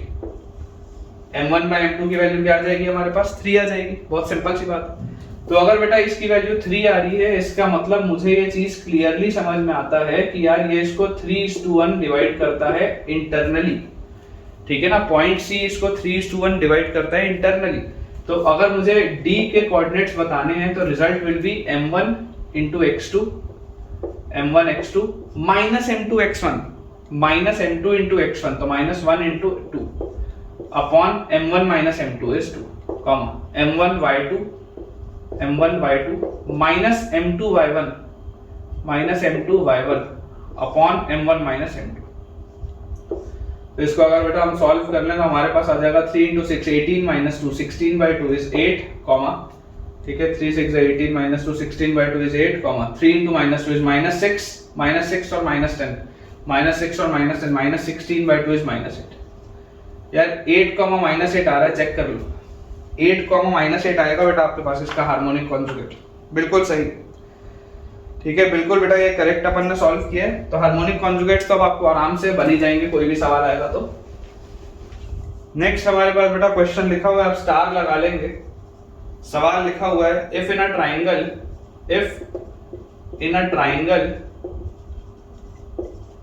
Triangle vertex ए के आपके पास कोऑर्डिनेट्स दिए हुए हैं 1,10। ठीक है, वर्टेक्स ए के आपके पास कोऑर्डिनेट्स है 1,10। सरकम सेंटर के आपके पास बच्चों कोऑर्डिनेट्स दिए हुए हैं -1/3, -2/3, -1/3, 2/3 एंड ऑर्थो सेंटर के अपने पास कोऑर्डिनेट्स दिए हुए हैं 11/3, 4/3,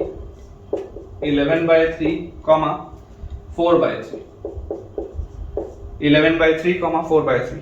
Then the coordinate of the midpoint, then the coordinate of the midpoint, then the coordinate of the midpoint of the side opposite to A, midpoint of the side opposite to A, midpoint of the side opposite to A. ये अपने पास बच्चों सवाल है। ठीक है, ध्यान से देखेंगे। आपको बोला जा रहा है कि अगर किसी भी ट्राइंगल में मान लेते हैं, चलो अपने पास बेटा ट्राइंगल है ABC। ठीक है, लेटस से अपने पास ट्राइंगल दिया हुआ है ABC। अब इस ट्राइंगल ABC में बोला जा रहा है वर्टेक्स A के कोऑर्डिनेट्स है 1,10। वर्टेक्स A के कोऑर्डिनेट्स हमारे पास है 1,10। सरकम सेंटर और ऑर्थो सेंटर हमको पता है, और बोला जा रहा है then the coordinate of the midpoint of the side opposite to A, मतलब कि इसके आपको कोऑर्डिनेट्स निकालने। ठीक है, इसके कोऑर्डिनेट्स आप मान लो लेटस से इसके कोऑर्डिनेट्स हैं x, y। मेरे को नहीं पता x और y क्या होगा, लेकिन मुझे x और y निकालना है। मुझे एक चीज पता है कि अगर ये इसका मिडपॉइंट, अगर बेटा ये सामने वाले साइड का मिडपॉइंट है, तो मुझे एक चीज समझ में आती है कि इससे जब मैं इसको ज्वाइन करूंगा, तो यहाँ पर कहीं पर सेंट्रॉइड लाई करेगा। ये बात तो हमको आती है समझ में कि यहाँ पर कहीं पर सेंट्रॉइड लाई करेगा जो इसको 2:1 के रेशियो में डिवाइड करेगा। वहां पर बीच में कहीं सेंट्रॉइड लाई करेगा जो इसको 2:1 में रेशियो में डिवाइड करेगा। क्योंकि सेंट्रॉइड किस लाइन पे लाई करता है, तो सेंट्रॉइड मीडियन के ऊपर लाई करता है, ये बात हमको पता है। तो मैं आपको ये बोलता हूं बेटा कि आप बेटा सबसे पहले अप्रोच हमारा क्या होना चाहिए, मैं आपको अप्रोच समझाता हूं। अप्रोच हमारा होना चाहिए कि calculate the coordinates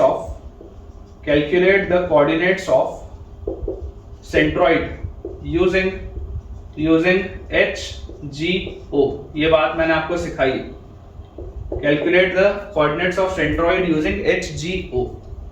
ortho centre, centroid, circum centre. Centroid divides the line joining ortho centre and circum centre in the ratio 2:1। ये बात मैंने आपको सिखाई।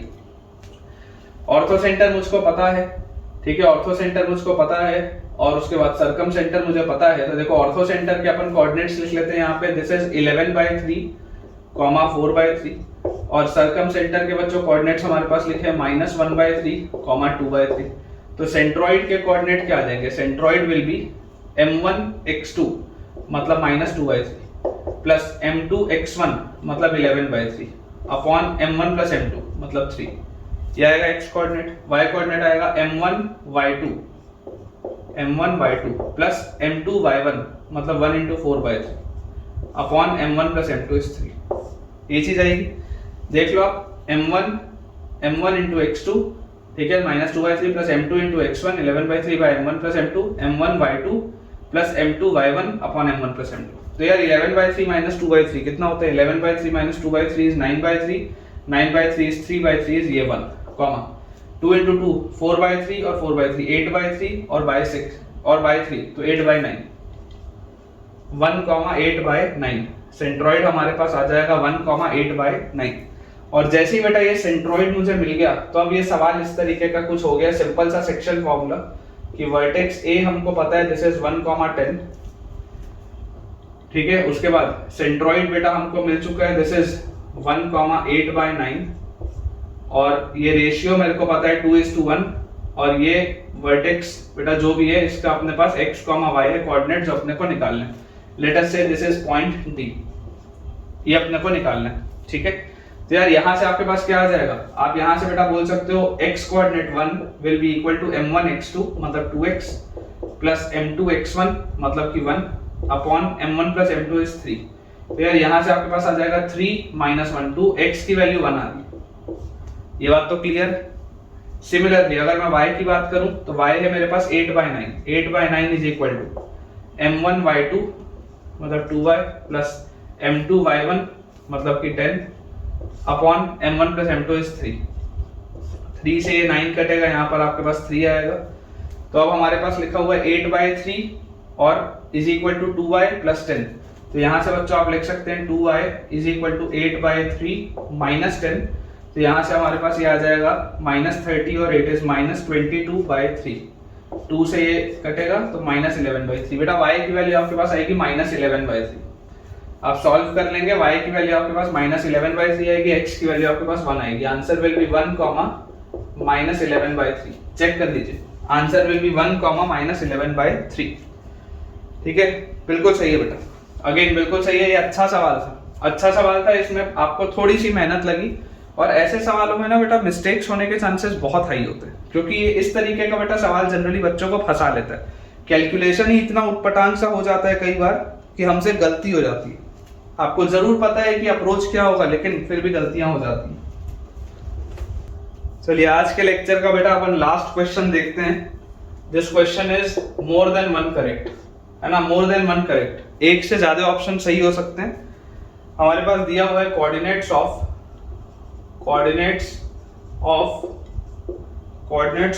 The vertices of triangle ABC, coordinates of the vertices of triangle ABC are 12,8, -2,6, -2,6 and 6,0 and 6,0, 12,8, -2,6 and 6,0. Then the correct statements are,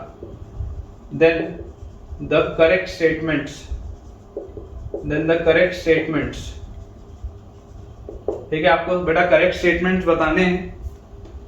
first option आपके पास दिया हुआ है, triangle is right but not isosceles. It is right but not isosceles, ये पहला option. Second option है आपके पास, triangle is right and isosceles, right भी है और आइसोसेलेस भी है। थर्ड अपने को दिया हुआ है, triangle is obtuse.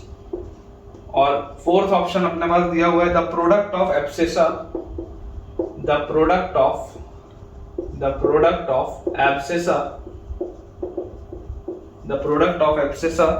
of the centroid, comma, orthocenter and circumcenter, centroid, comma, orthocenter and circumcenter, centroid, orthocenter and circumcenter is 160। ये बेटा अपने पास क्वेश्चन देखो दिया हुआ है, ठीक है। आपको बोला जा रहा है कि इनमें से क्या क्या सही होगा, more than 1 correct type of question है। बहुत आसान सा सवाल है। बेसिक अप्रोच तो वही रहेगा कि अगर मेरे पास बेटा ट्राइंगल के कोऑर्डिनेट्स दिए हुए हैं तो सबसे पहले अपन ऐसा करते हैं, डिस्टेंस निकालते हैं AB। तो AB क्या होगा, AB will be root over 12 minus -2 मतलब कि 14 का स्क्वायर प्लस 8 माइनस 6 का स्क्वायर मतलब कि 2 का स्क्वायर, ये आएगा। तो यहाँ से बेटा आपको पता है, देखिए 14 स्क्वायर कितना होता है, 14 स्क्वायर होता है आपके पास 196, 2 का स्क्वायर होता है 4, तो 196 और 4 होता है 200, ठीक है। और इसको आप लिख सकते हैं 10√2। वैसे ही अगर बच्चों में बात करूं BC की, तो BC का लेंथ कितना आ जाएगा, -2 -6 मतलब -8 का स्क्वायर आ जाएगा यहाँ पे, और प्लस 6 -0 का स्क्वायर तो 6 का स्क्वायर। तो यार ये तो आ रहा है 8 का स्क्वायर है 64, 6 का स्क्वायर है 36, 100, मतलब कि इसकी वैल्यू हमारे पास कितनी आ जाएगी, 10। एंड सिमिलरली अगर हम बात करें AC की, तो AC will be root over 12 minus 6 का स्क्वायर, तो 12 माइनस 6 का स्क्वायर मतलब 6 का स्क्वायर प्लस 8 माइनस 0 का स्क्वायर है 8 का स्क्वायर, तो अगेन 6 का स्क्वायर 36, 8 का स्क्वायर 64, 100। यार ये भी 10 आ रहा है। तो यार ये बात तो देखो क्लियरली बेटा अपने को दिखाई दे रही है कि यार ये इस तरीके का अगर मैं यहाँ पे ट्राइंगल इसको बनाऊं तो इस तरीके के ट्राइंगल में मुझे दिखाई देता है this is A, this is B, this is C. तो लॉन्गेस्ट साइड कौन सा है? A B. Longest side is A B, मतलब कि सी आपका होगा राइट एंगल वाला वर्टेक्स।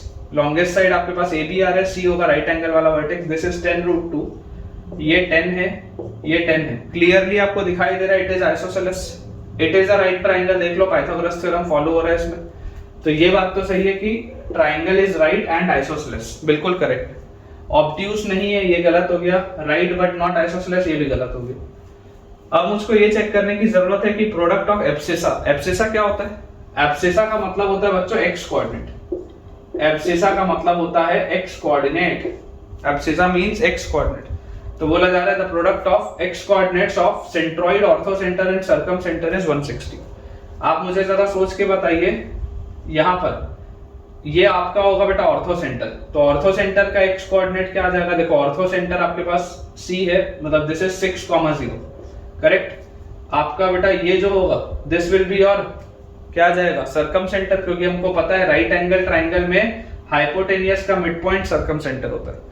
राइट एंगल ट्राइंगल में ध्यान से सुनिएगा, राइट एंगल ट्राइंगल में हाइपोटेनियस का जो मिड पॉइंट होता है वो आपका सर्कम सेंटर होता है। मतलब कि this will B vertex O, और सर्कम सेंटर के कोऑर्डिनेट्स अगर मैं निकालूं तो वो इसका मिड पॉइंट होगा। तो ए के आपके पास कोऑर्डिनेट है 12,8, बी के आपके पास कोऑर्डिनेट है -2,6। तो ओ के बच्चों आपके पास कोऑर्डिनेट आ जाएंगे 12 - 2, 10/2 इज 5, 8 और 6 14/2 इज 7, 5,7 आएगा। ओ के आपके पास सर्कम सेंटर के। और सेंट्रोइड क्या होगा? सेंट्रोइड अगर मैं देखूं तो सेंट्रोइड होता है x1 + x2 + x3/3, मतलब 12 - 2 10 + 6, तो 16/3, 8 + 6 14 + 0, तो 14/3। ये आएगा आपके पास सेंट्रोइड। तो जरा मुझे बताइए कि एब्सिसा मतलब कि एक्स कोऑर्डिनेट्स का प्रोडक्ट, तो एक्स कोऑर्डिनेट्स का product of ortho centre, centroid and circum centre. Centroid क्या है? 16/3 मल्टीप्लाइड बाय ऑर्थो सेंटर क्या है? ऑर्थो सेंटर आपके पास है 6 मल्टीप्लाइड बाय सर्कम सेंटर आपके पास क्या है? 5। तो यार ये 3 से ये 6 कटा 2, 5 × 2 10, 16 × 10 इज 160। बिल्कुल सही, बिल्कुल सही है बेटा। मतलब कि डी ऑप्शन भी हमारे पास करेक्ट है। ठीक है, डी ऑप्शन भी बेटा आपके पास करेक्ट है। मतलब इसका आंसर जो अपने पास आना चाहिए that should be option B and option D. बिल्कुल सही, option B and option D is the right answer. तो ठीक है बेटा, विद दिस हम अपने आज के लेक्चर के एंड पे पहुंच चुके हैं और मुझे पूरी उम्मीद है कि आपको आज का लेक्चर बहुत अच्छे से समझ में आया होगा। आज के लेक्चर में आपने जो भी कुछ नया सीखा हो मुझे कमेंट्स में आप ज़रूर बताइएगा। और इस वीडियो को अगर आपको पसंद आया हो तो लाइक, शेयर और सब्सक्राइब करना बिल्कुल भी ना भूलिएगा। एक अनाउंसमेंट आप सबके लिए बेटा ये है, मैंने आपको थोड़ी देर पहले भी इस लेक्चर में बताया था कि कल हम जो पढ़ेंगे that will B determinants that is required for coordinate geometry. Basics of determinants for coordinate geometry, ये अपना कल टॉपिक होगा। डिटर्मिनेंट्स हालांकि क्लास 12th में पढ़ाया जाता है, लेकिन कल मैं आपको डिटर्मिनेंट्स इंट्रोड्यूस कर दूंगा और लगभग 20% जितना, 20 से 25% जितना मैं आपको डिटर्मिनेंट्स पढ़ा भी दूंगा, सो दैट कि हम आगे के चैप्टर्स में, क्योंकि हम जब स्ट्रेट लाइन पढ़ेंगे, पॉइंट में ही अभी अपन एरिया ऑफ ट्राइंगल पढ़ेंगे, उसके बाद हम सर्कल पढ़ेंगे, तो इन सब में डिटर्मिनेंट फॉर्म में भी इक्वेशंस लिखी जाती है। तो हमें डिटर्मिनेंट्स का आइडिया होना चाहिए अच्छे से, इसलिए डिटर्मिनेंट्स पर एक लेक्चर बेटा मैं बेस करूंगा पूरा। फिर वो एक लेक्चर हो सकता है आधे घंटे का हो सकता है 2 घंटे का हो। जब तक वो डिटर्मिनेंट का पोर्शन बेटा कंप्लीट नहीं होता, कल वाला लेक्चर आपका एंड नहीं होगा। ठीक है, तो कल का लेक्चर हो सकता है लंबा हो सकता है छोटा हो, अभी अपन बोल नहीं सकते क्योंकि हमने रिकॉर्डिंग अभी उसकी की नहीं है। लेकिन उसमें जितना भी डिटर्मिनेंट नेसेसरी है कोऑर्डिनेट ज्योमेट्री के लिए, सब कुछ मैं एक साथ ही करने वाला हूँ। तो जरूर उस वीडियो को आप बहुत अच्छे से देखिएगा, अदरवाइज फिर आगे की चीजें आपको समझने में प्रॉब्लम आएंगी। Thank you.